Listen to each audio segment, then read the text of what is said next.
भिवंडी न्यायालयामध्ये आले होते. आज राहुलजी भिवंडी न्यायालयात आले होते. आज त्यांच्या जामिनासाठी महाराष्ट्र प्रदेश काँग्रेस कमिटीचे जे प्रेसिडेंट आहेत हर्षवर्धन सकपाळजी, आज आम्ही त्यांचे बेलचे पेपर माननीय भिवंडी न्यायालयासमोर प्रस्तुत केलं आणि कोर्टाने ते ऍक्सेप्ट केलेलं आहे. फ्रेश जामीन देण्याचं कारण असं की नुकतंच आपल्या सर्वांना माहिती असेल की माननीय शिवराज पाटील चाकूरकर साहेब यांचं निधन झालं आणि त्यामुळे भारतीय नागरिक सुरक्षा संहितेनुसार प्रत्येक आरोपींना नवीन फ्रेश जामीन देणं बंधनकारक आहे.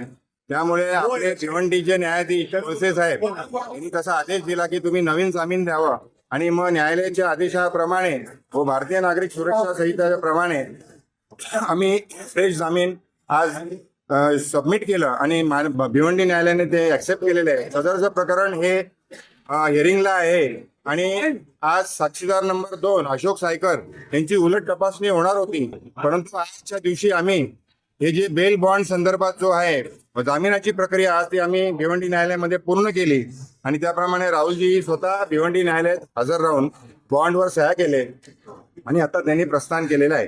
तर आम्हाला सदरचं प्रकरण जे आहे हे जलद गतीने आमच्या भिवंडी न्यायालयामध्ये सुरू आहे.